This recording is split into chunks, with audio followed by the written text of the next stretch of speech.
conmigo segunda de Pedro 1:16 al 21.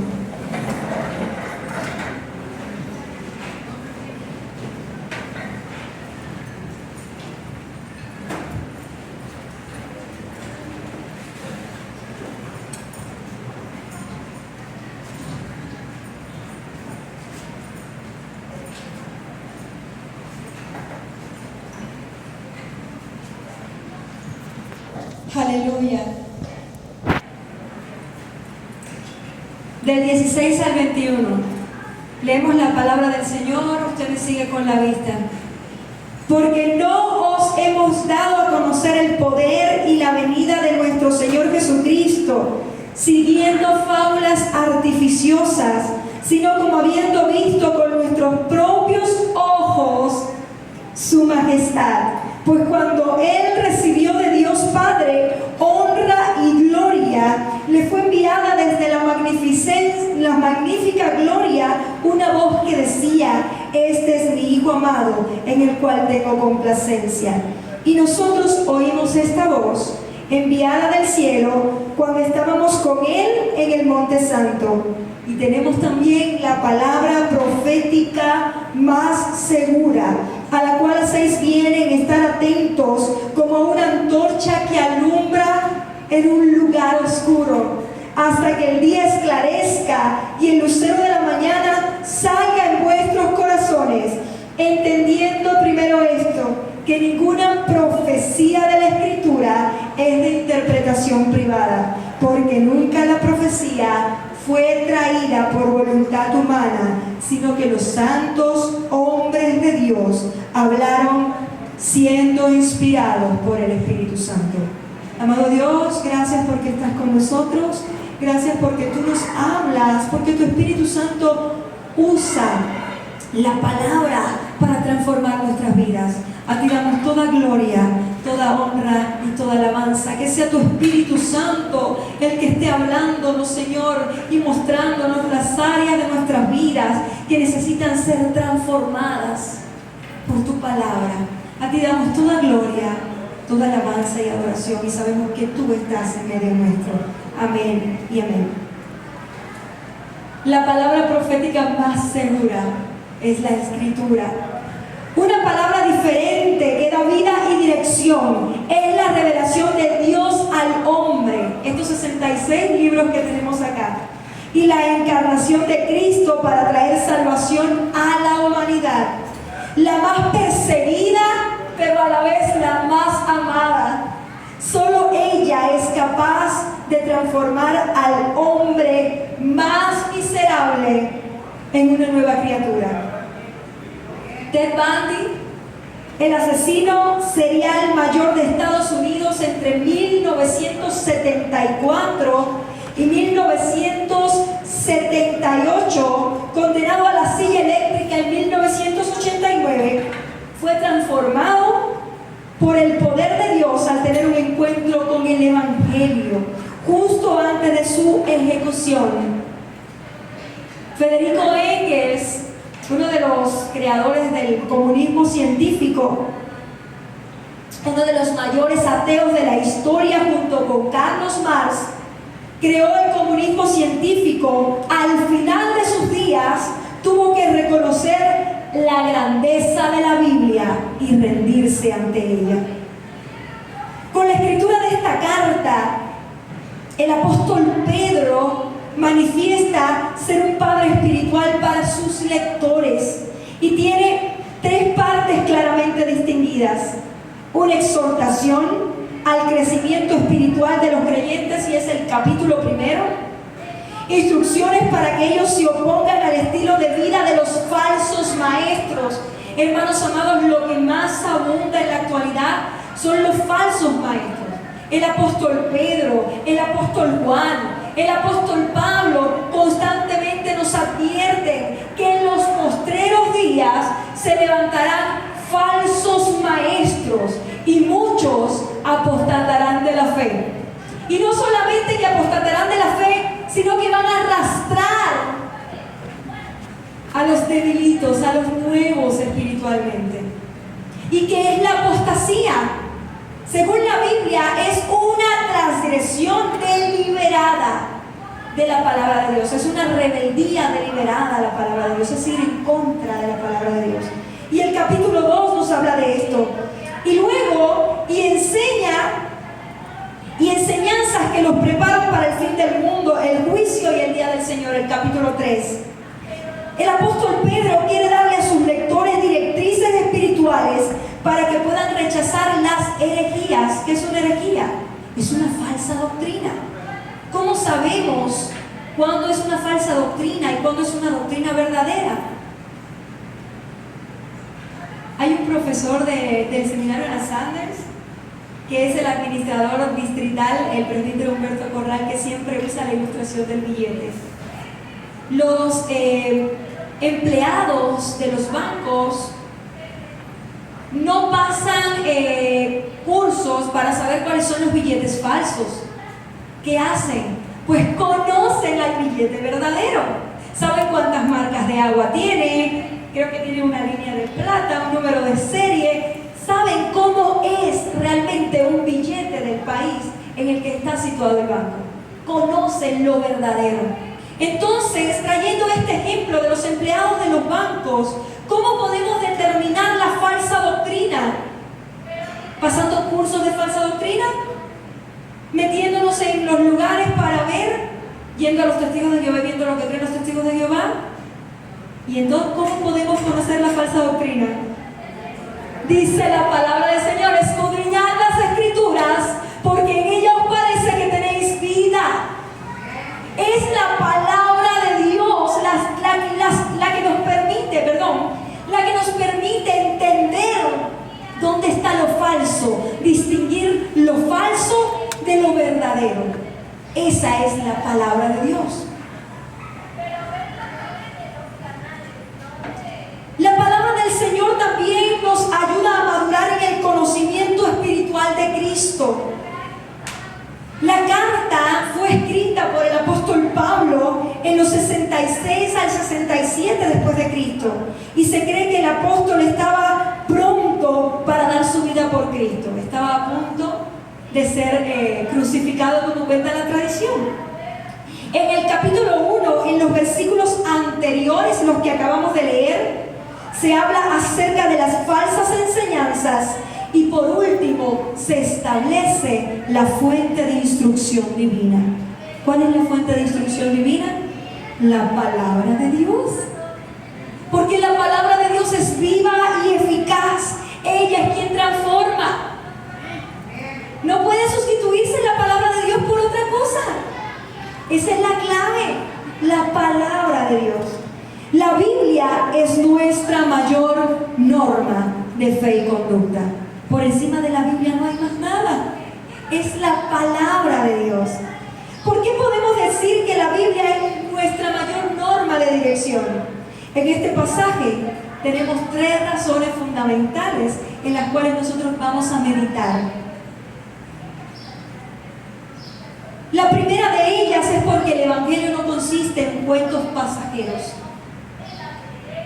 Y es precisamente el cristianismo, la fe verdadera, la fe cristiana no está basada en emociones, en reglas morales. ¿En qué está basada? En hechos que sustentan la resurrección de Cristo. Por eso es que la cristiandad, el cristianismo, es una fe verdadera, porque no está basada en enseñanzas morales. Aunque las enseñanzas morales son innatas del Evangelio, son parte del Evangelio, pero no es lo único. La fe, el Evangelio que hemos creído está sustentado por la resurrección de Cristo, y esto es un hecho incuestionable. La palabra de Dios no son fábulas pasajeras, y esto lo encontramos en 16 al 18, y vamos a leerlo. No se nos ha dado a conocer el poder y la venida de nuestro Señor Jesucristo siguiendo fábulas artificiosas, metodologías humanas, otras filosofías, sino como habiendo visto con nuestros propios ojos su majestad. Pues cuando Él recibió de Dios Padre honra y gloria, cuando resucitó, le fue enviada desde la magnífica gloria una voz que decía: este es mi Hijo Hijo amado, en el cual tengo complacencia. Y nosotros oímos esa voz enviada del cielo cuando estábamos con Él en el Monte Santo. Pedro es un testigo ocular de todos los hechos históricos que sustentan el cristianismo. Pedro y los demás apóstoles son receptores del mensaje divino. El mensaje recibido era verdadero en su totalidad. Consistía en la revelación sobrenatural de Dios en Cristo. Dice la Biblia que Jesús es Immanuel, Dios con nosotros. Jesús es quien muestra al Padre. Consistía en la revelación sobrenatural de Dios en Cristo. En su propia experiencia habían visto las maravillas de Dios. El evangelio verdadero, no una fábula artificiosa. ¿Qué estaba pasando? Que en este último tiempo del siglo I se había introducido una falsa doctrina en la iglesia. No sé si han escuchado hablar acerca del gnosticismo. Ya lo hemos dicho acá en la escuela dominical y en el discipulado, acerca de qué era. El gnosticismo era una mezcla de la filosofía clásica grecolatina y los postulados epicúreos, que eran los filósofos estoicos, que hablaban acerca de que la materia es mala y que el cuerpo, el alma está apresada en una cárcel que es el cuerpo, y tiene que liberarse y tiene que hacer ciertos rituales para liberarse. Y ellos decían, no podemos mantenernos puros, sino que al cuerpo, si le pide la fornicación, pues vamos a fornicar, porque no podemos dejar de hacerlo, porque la materia pervierte el alma. Y dice el apóstol Pablo, pues espíritu, alma y cuerpo, manténgase santos a Dios. Entonces el apóstol Pablo, el apóstol Juan, el apóstol Pedro específicamente están batallando. También decía que como la materia era mala, Jesucristo no había venido en carne, porque Jesucristo no podía ser humano, porque el cuerpo aprisiona el alma y la corrompe.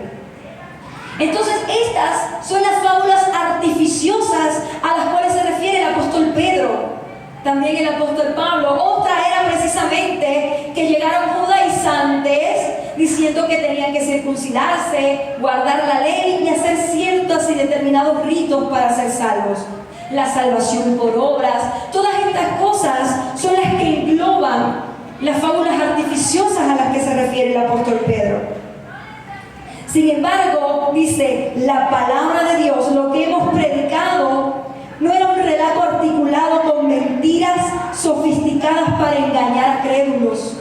El evangelio de Cristo era la verdad más contundente de la historia. Cristo es el centro de la palabra revelada, desde Génesis hasta Apocalipsis. La palabra del Señor nos muestra a Cristo. Aún en el libro de Ruth se nos muestra a Cristo como el pariente redentor, el que rescata. Cristo, los 66 libros de la Biblia nos muestran a Jesús. Cristo es el centro de la palabra revelada. El Logos, el Verbo hecho carne con gloria y honra de Dios. La revelación de Dios nos habla de la encarnación de Cristo para tomar nuestro lugar. ¿Cómo podemos ser exitosos en la tarea? Hermanos, Cristo, no hay otra forma, Cristo, el Evangelio. El apóstol Pablo, dice la Biblia, uno de los más grandes teólogos, y no solamente, sino intelectuales de su tiempo, a la altura de los grandes filósofos. El apóstol Pablo en Atenas, en el capítulo 17 del libro de los Hechos, no habló acerca de filosofía, sino que habló de Jesucristo. El Padre dio señal milagrosa de Jesús, como Él es el enviado, Él es el ungido de Dios. Cristo Cristo nos reveló al Padre y en Él se cumplió la Escritura. El Padre declara que Cristo tiene la naturaleza y esencia de Dios. Jesús tiene autoridad para venir por su iglesia en la segunda venida. Y los testigos cercanos de Jesús vieron estas señales. Ellos escucharon la voz de Dios diciendo: Él es, este es mi Hijo, escúchenlo, yo me complazco en Él, Él va a cumplir todo el propósito. En Jesús se cumple la revelación divina. Ellos vieron su gloria. En la transfiguración, y lo tenemos en los evangelios, apareció en su gloria, y esto era una señal de su mesiasgo. Esto era una señal de que Él es el ungido de Dios. La gloria del mensaje se encuentra en la persona de Cristo. Esta es la primera razón. El mensaje que nosotros predicamos no está basado en las filosofías del mundo, no está basado en las metodologías humanas. El mensaje que nosotros predicamos es a Cristo, Cristo crucificado y Cristo resucitado y a la diestra de Dios Padre. Ese es el mensaje, Cristo. Hoy más que nunca, hermanos amados, estamos llamados a continuar, a conservar la palabra de Dios pura, sin mezcla de error. La palabra de Dios debe ser nuestra máxima norma. Esa es la primera. La segunda razón es porque la palabra de Dios es luz en medio de las tinieblas. Vamos a leer el 19. Tenemos también la palabra profética más segura, a la cual hacéis bien en estar atentos como a una antorcha que alumbra en un lugar oscuro, hasta que el día esclarezca y el lucero de la mañana, que es Cristo, salga en vuestros corazones. Hasta la segunda venida de Cristo, hermanos amados. Es la palabra de Dios, la palabra profética más segura. Hay por YouTube miles de profetas, miles de gente que están diciendo cosas, pero lo más seguro, lo que no falla, lo que se va a cumplir sí o sí 100%, es la palabra de Dios. Es la palabra de Dios. Entonces, si usted lee la palabra de Dios, si usted escudriña, ¿qué es escudriñar? Pues meditar en ella, hacerla mía, leerla y después pensar en la palabra de Dios. La Biblia también nos dice si hay algo puro, si hay algo honesto, si hay algo digno de alabanza, en esto pensar. ¿Qué más puro, qué más santo que la palabra de Dios? Entonces eso es escudriñar, meditar en ella, meditar en la palabra de Dios. La palabra profética. ¿Qué es la profecía? Pues la profecía viene ¿para qué? Para amonestar, para consolar y para edificar. ¿Y qué tres elementos tienen? Pues tiene convicción de pecado. La profecía es para amonestar por el pecado, mostrar la voluntad de Dios, llamar al arrepentimiento y promesa de restauración. Esa es la profecía. El mensaje, amonestar por el pecado, llamar al arrepentimiento y la promesa de restauración. Esa es la palabra de Dios. Entonces el Evangelio amonesta, confronta por el pecado, invita al arrepentimiento y promesa de vida eterna si creemos en Cristo. Entonces, la luz que alumbra el camino que debe seguirse. Y Salmo 119, 105 dice: lámpara es a mis pies y lumbrera a mi camino. Dice: lámpara es a mis pies las experiencias que me has dado, los llantos, las caídas son buenas. Esa es mi reacción al toque del Espíritu Santo. Y cada cual Dios le da una experiencia diferente. ¿Qué es lo que dice el salmista? Se dice que este salmo es de Esdras. Lámpara es a mis pies tu palabra y lumbrera a mi camino. ¿Verdad que cuando está oscuro no podemos ver nada y nos chocamos y hasta podemos tropezar si hay un obstáculo? Pues la palabra de Dios nos permite ver esos obstáculos que el enemigo, muchas gracias, que el enemigo colocó para hacernos caer. La palabra de Dios, muchas gracias. La palabra de Dios nos ilumina. ¿Para qué? Para que no caigamos en el peligro, para que no seamos devorados por el diablo. Si estamos en la palabra de Dios, nuestra fe no falta. Si estamos cimentados en la palabra del Señor, puede venir la tempestad, puede venir la tormenta, pero la casa no se cae. La palabra profética, el pecado y la maldad traen oscuridad a este mundo, pero la palabra de Dios muestra la realidad del pecado y presenta la solución. ¿Cuál es la solución para escapar de la condenación del pecado, para escapar de la pena de muerte? El sacrificio de Cristo. Una antorcha que nunca se apaga es la palabra de Dios. El mensaje de Dios es una fuente inagotable. No importa cuántas veces hayamos leído la palabra de Dios, Dios nos habla a través de ella una vez más. Dios nos habla porque la palabra de Dios tiene ese efecto transformador. No importa, cada vez que leemos la palabra de Dios una y otra vez, encontramos alimento saludable en ella.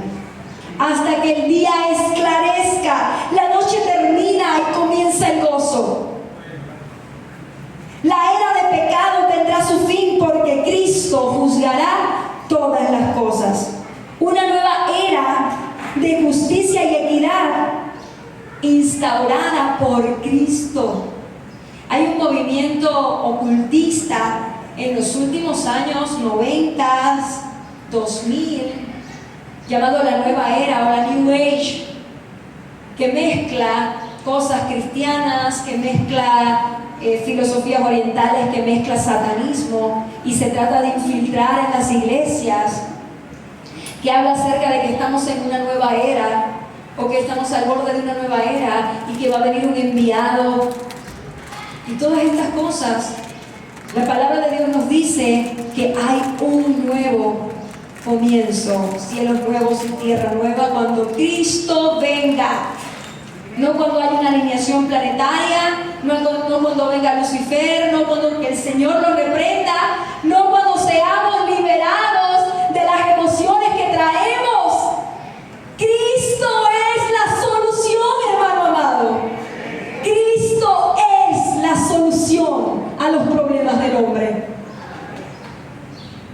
Queremos ser exitosos. Compartamos la palabra de Dios. Pero hay algo. Hechos 1:8 dice: recibiréis poder, dunamis de Dios, cuando haya venido sobre ustedes el Espíritu Santo para ser mis testigos. Usted puede decir: pero yo predico, yo le hablo a las almas y no sucede nada. Hermano, llénese del Espíritu Santo. Métase en oración con Dios. ¿Quiere ver transformación? ¿Quiere ver cambio? Métase en intimidad con el Espíritu Santo. Llénese del poder del Espíritu Santo. Ore, interceda y use la palabra llena del Espíritu Santo. Porque no lo hacemos nosotros, lo hace el Espíritu Santo. Lo hace el Espíritu Santo. Cristo, en su manifestación gloriosa, en su segunda venida, juzgará el pecado de las naciones, dará justa recompensa al impío y no dejará impune las injusticias. El lucero de la mañana en vuestros corazones. La Biblia dice: Cristo es la estrella de la mañana. Cristo es el lucero prometido. hemos estado en pecado, dice la Biblia, el pueblo que andaba en tinieblas, dice el profeta Isaías capítulo 9, vio gran luz, y los que moraban en tierra de sombra de muerte, luz resplandeció sobre ellos. ¿Quién es el lucero de la mañana? Cristo. ¿Quién ha alumbrado en cada uno de nosotros que estamos acá, que hemos sido redimidos por la sangre de Cristo? Jesucristo. Hemos sido transformados por Cristo. La expresión portador de luz se usaba para el planeta Venus, que salía antes del Sol para dar comienzo al día. Sin embargo, aquí literalmente se refiere a Cristo y a su obra. Él es la estrella de la mañana. Apocalipsis 2:28 dice: yo soy la estrella de la mañana. Yo soy el lucero resplandeciente. Cristo en los corazones de los creyentes hasta que la estrella de la mañana resplandezca. Su regreso transformará a los creyentes en reflejos perfectos de su verdad y su justicia. En su segunda venida, Cristo reemplazación temporal de su venida por la revelación perfecta de su persona. Por eso el apóstol Pablo dice en el capítulo 13: ahora conozco por espejo oscuramente. Y es que en el siglo I los espejos eran de bronce o de oro y estaban pulidos, pero el reflejo se podía ver, pero de manera oscura, de manera distorsionada. No es como los espejos que nosotros tenemos de mercurio. Eran espejos oscuros. Pero dice: entonces conoceré como fui conocido. Cuando Cristo venga, cuando venga lo perfecto. Dios es la fuente. Ahora, su regreso transformará a los creyentes en reflejos perfectos de verdad y justicia. Entonces, hermanos amados, esta es la segunda razón, porque la palabra de Dios es luz en medio de las tinieblas. Y la tercera razón la encontramos en los versículos 20 al 21. Y es porque la palabra de Dios no procede de fuentes humanas, de estrategias humanas, como las otras palabras, como el Corán, como las enseñanzas de Siddhartha Gautama Buda, como el yoga, como la energía Feng Shui, como los libros de Mary Baker, como los libros de ciencia cristiana y todas esas cosas que el Señor la reprenda. La palabra procede del Espíritu Santo. Del Espíritu Santo. Vamos a leer 20 y 21. Entendiendo primero esto, que ninguna profecía de la Escritura es de interpretación privada, porque nunca fue traída por voluntad humana, sino que los santos hombres de Dios hablaron siendo inspirados por el Espíritu Santo. ¿Cómo hablaron los hombres de Dios? ¿De su cosecha? Hablaron siendo inspirados de parte del Espíritu Santo. Lo primero en mente: Dios es la fuente de toda palabra escrita. Toda la escritura, dice el apóstol Pablo, fue insuflada, soplada, así, soplada en la mente de los santos escritores. ¿Por qué? Por el Espíritu Santo. Toda la escritura es inspirada por Dios y útil para enseñar, para la enseñanza, para la amonestación, para instruir, para la instrucción y para la corrección en la justicia, a fin de que el hombre de Dios sea perfecto, enteramente preparado para toda buena obra. La palabra es inspirada por Dios. Desde el Antiguo Testamento hasta el Nuevo Testamento, ninguna palabra ha sido descartada. Jesús mismo dijo: si pasa una yod, que es la letra más pequeña, súper pequeñita que tiene el alefato hebreo, una yod, que se traduce en la Reina Valera como una iota o un acento Nada de esto pasará sin que se cumpla mi palabra. Toda mi palabra se cumplirá.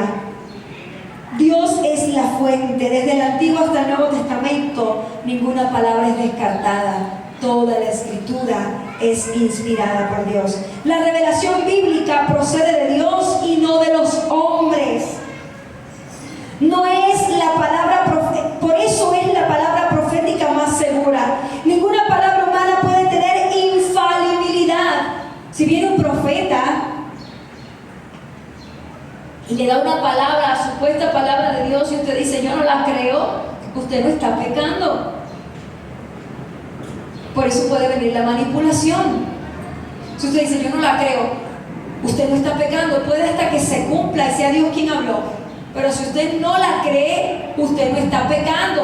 Pero si usted no cree lo que dice la palabra de Dios, ahí sí hay problema. La que usted tiene que creer sí o sí, la que usted tiene que poner en práctica, es la revelación escrita. Aleluya. Tampoco ellos quisieron hablar, sino cuando Dios determinó. La palabra de Dios es la única veraz, dice la Biblia, sea Dios veraz y todo hombre mentiroso. Entonces, ¿qué es lo correcto? La palabra de Dios. La revelación bíblica procede de Dios, como les decía. Por eso es la palabra profética más segura. Sí o sí, quiere tener éxito en la vida, la palabra de Dios. Quiere ser fiel a Dios hasta el fin, la palabra de Dios. Quiere crecer espiritualmente, lea la palabra de Dios. La prueba que tenemos radica en lo milagroso de su mensaje, su poder transformador. Un mensaje que nunca pasa de moda y pierde vigencia en el tiempo. ¿Usted quiere alcanzar a los perdidos? Esa es la misión de la iglesia. La palabra de Dios. Y llénese del Espíritu Santo. Esa es la clave. No puedo decirle otra cosa porque eso es lo que dice la palabra de Dios. Un mensaje que transforma los corazones más perversos, así como el testimonio que les platiqué acerca de Theodore Bundy, el asesino serial más grande de los Estados Unidos entre los 70s y 80s, reconoció que Cristo era su Señor y Salvador. La obra del Espíritu Santo se evidencia en la palabra. Los santos hombres, mensajeros pertinentes, todo lo que hablaron fue inspirado por el Espíritu de Dios. La precisión de las Escrituras indica que fue inspirada por el Espíritu Santo. Tenemos 66 libros escritos en un periodo de 1600 años, cerca de 16 siglos, en 3 continentes diferentes: Asia, Europa y África.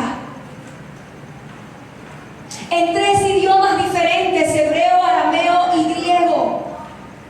Y no tiene contradicción. Tiene unidad sorprendente. ¿Por qué? Porque fue inspirada por el Espíritu Santo. Porque Dios es el autor intelectual de la palabra. El fenomenoi, que es la palabra, dice: los santos hombres de Dios hablando siendo inspirados. ¿Qué es fenomenoi o feromenos? Es como, ¿se han visto imágenes de ciclones tropicales, huracanes que pasó en Guerrero? En Acapulco, ¿verdad? En Cuba todos los años pasan y provocan destrozos. Así es el feromenos o el feromenoi. ¿Qué está diciendo el apóstol Pablo en su carta? Está diciendo que los santos hombres de Dios fueron llevados cual viento huracanado, arrastrados por el Espíritu Santo para escribir. Pero no fue que perdieron sus conciencias, no. Dios usó las características humanas de cada uno de ellos, pero no escribieron con error. Dios los inspiró, Dios los llevó, Dios los impelió a escribir. El profeta Jeremías dice: fuiste más fuerte que yo, me sedujiste y no me pude a tu llamado profético. Ese es el fenómeno hoy.